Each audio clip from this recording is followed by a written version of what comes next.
and let us all do we can to build a better future. I'm glad when I see it happen. I'm so happy to be talking about this story. So, on Wednesday's show, we interviewed Jose Vega. We were talking to him about how there are more activists stepping up, calling out all these jagoff politicians, especially within the Democratic Party. We saw firsthand how AOC, Ilhan Omar, Cory Booker, Obama, Warren, Ayanna Presley were all being confronted by anti-war activists calling out the Democratic Party. Now, this recent video that caught my attention, and it needs to be shared all over social media. Former Secretary of Donald Trump, Secretary of State, Mike Pompeo, was also confronted by, again, another guest who was on our show, Kyan, I hope I say your name correct, Twiswaite, who was able to at least get some statements out to confronting, again, all these jagoff warmongers, people who like to, again, spend money on ridiculous amounts of war and lead us into this neoliberal nightmare that we're in. So without further ado, again, Democratic and Republican politicians and all their sycophants need to be confronted for the hypocrisy that they're dragging us into. So first, let's pull up this video here. And this was recently tweeted out.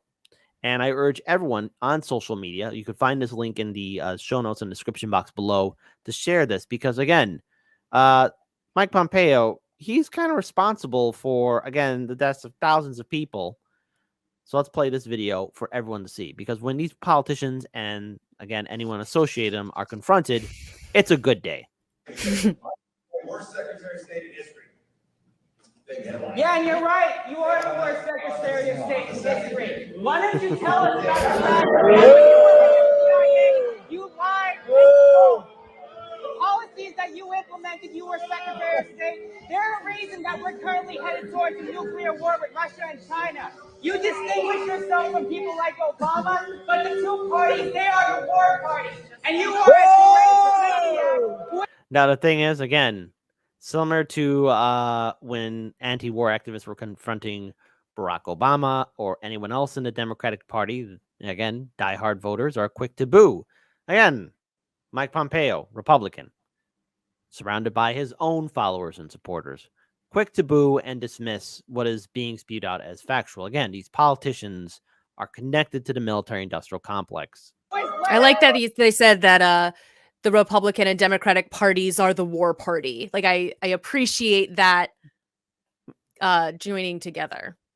Yeah, and again, we actually interviewed both Kyan and Jose a while back, so please check out that interview when you do have the chance. For some reason, again, it's YouTube is making sure it's not being seen. For some reason. Can you? But yeah, so it's rather odd. So be sure to check out that full interview. But here, let me go ahead and rewind it back so we can actually get him saying that again. Policies that you implemented, you were Secretary of State. They're a reason that we're currently headed towards a nuclear war with Russia and China. You distinguish yourself from people like Obama, but the two parties, they are the war party. And you are a maniac who has led us towards war. Talk to us why you killed Soleimani. Why'd you kill him? You that could have led us to another third world war.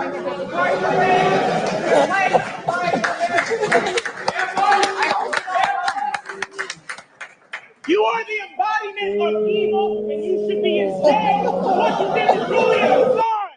For all the dead children in Syria and in the Middle East, you should be in jail, and you should apologize for what you've done. Will you apologize, yes or no?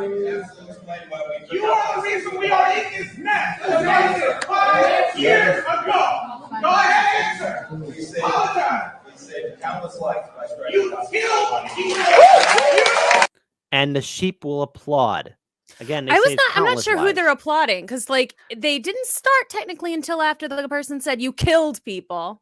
I know that they're probably applauding Pompeo to drown him out, but like I'm gonna take it as, yeah, you killed people. You did.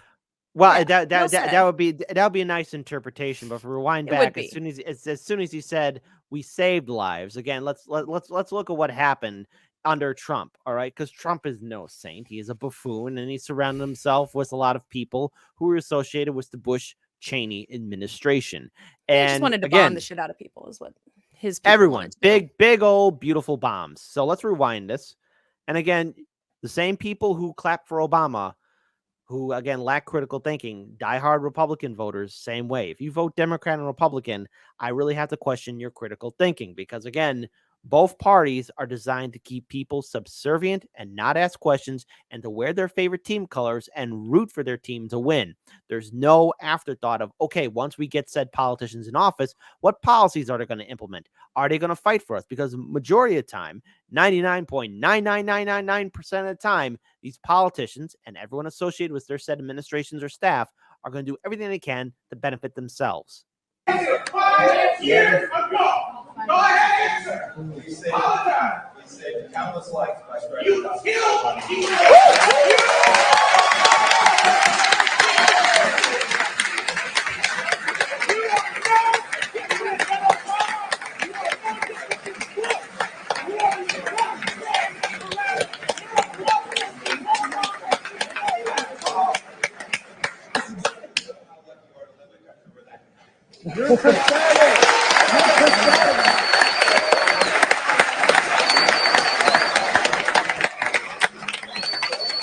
Are those the same lives that you killed Allende across Vietnam? Your policies have killed it, not you, but the American state you serve. You are the deep state that Donald Trump was trying to purge. That's you. Shut up. You are the swamp monster. That's who you are. You are destroying this country. Military spending destroying this country. So, what's the big takeaway from this video? Well, first and foremost, when interviewing again Jose and also seeing videos from colleagues that were inspired by him or people who work with him, let's be very clear here, and shout out to Kyan as well.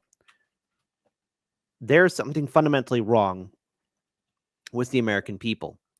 We lack critical thinking.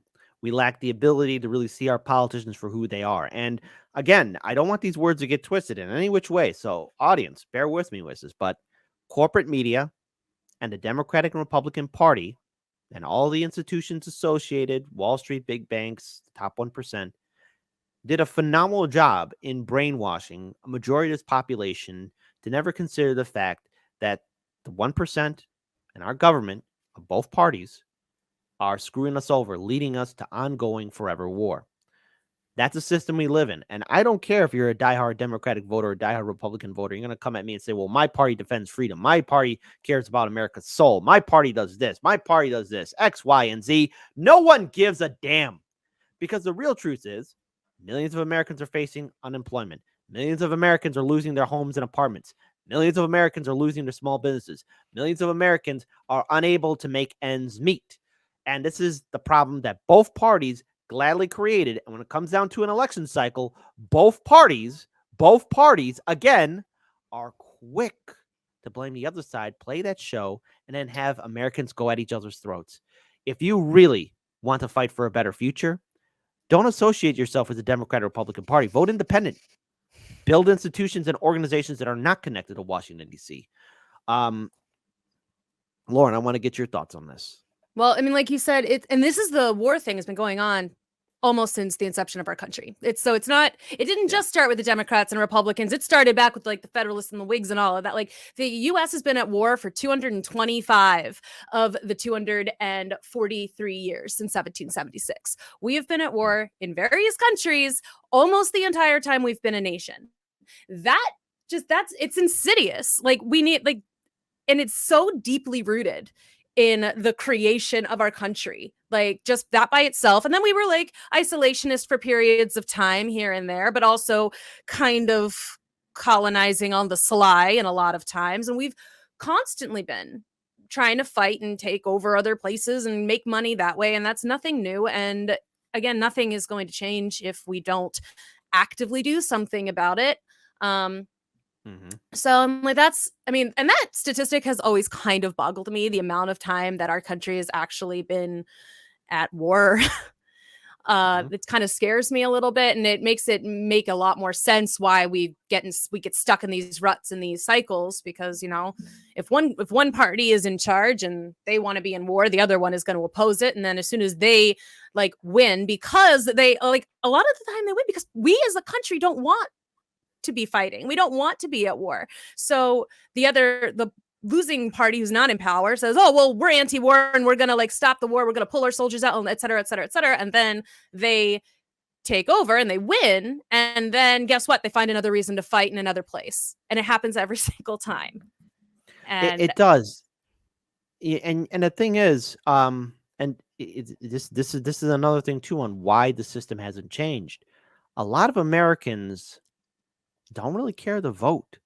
They're not going to participate in voting. And let's have democracy in the chat. And look, no shame in anyone. All right, if you know, everyone's answer is going to be respected, right? Type 1 if you're going to vote on election day. Type 2 if you will not, because you just don't care. Because I think what we need to take away from this is that the people who are keeping these politicians in power are really the minority of voters. People who think that somehow them voting Democrat or Republican are making a difference. Majority of this country are now either indifferent to politics or identifying themselves as independent or third party. And what the vast majority of Americans who are, and again, are burnt out by electoral politics, and look, rightfully so, a lot of us are burnt out by electoral politics. What we need to start doing is start, again, organizing and planning. Look at what Jose is doing. Look at what other people who are inspired by him and Cayenne, what they have done together. They are confronting these politicians. And right now, they might be few in numbers, but are you not inspired by what they've just done? We've had them on our show. We've had Jose on our show twice. It's going to be up to us, you sitting down, you being that person. Don't be that person who says they wish they could have helped, because each of us in our own right know what's happening in our own backyards. These politicians, both Democrat and Republican, have brainwashed people to keep them into power. And if we don't start breaking away from it, nothing's going to fundamentally change. And that's the real truth of it. Anything else you wish to add to it, Lauren? I just wanted to add, like, the thing that you always say about how, you know, these politicians don't like you, don't care about you, etc. There's Don't some respect you, interesting there's some interesting videos right now by a YouTube creator called Mr. Beat. He spent a lot of time in the past couple of months. He called every single senator and he called every single representative. The senators, almost nobody even staff even answered. And then with the representatives, at least the staff answered, but he only got responses back from 4% of the representatives. And for the Senate, he got responses back from 6% of the Senate. And he was just telling them that he supported a bill to make Election Day a federal holiday.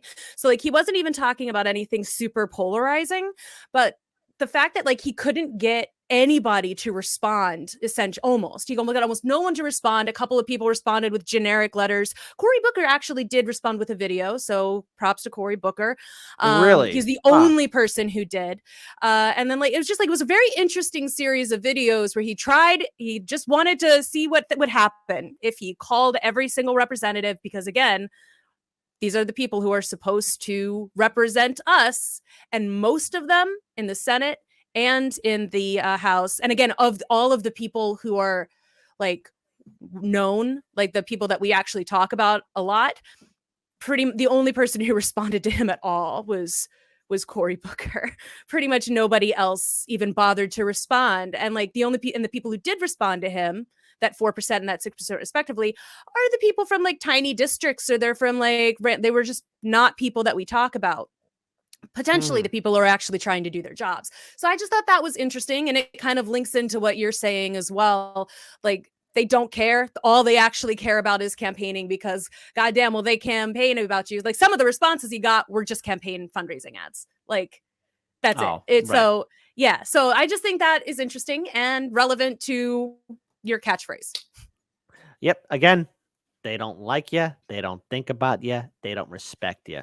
And just because one party's saying one thing at the moment in time, just remember, the Democratic and Republican parties are designed to keep people divided, but also, again, keep the machine rolling along. It's all theater. Just remember, a lot of these politicians, they missed their calling on being actors, okay? They truly did miss their calling on it. You know, they just didn't have what it took. But boy, oh boy, can they really deliver a promise. We're going to make things better by sending you to further war.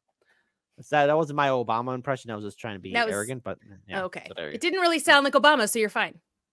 Well, let me be clear. There it I'm is. going to be in forever war. Forever war. That's forever better. war. So shout out to Jose. Shout out to so many. Shout out to Kyan. Shout out to all these wonderful people who, again, are holding both parties accountable. Because remember, both parties want a forever war.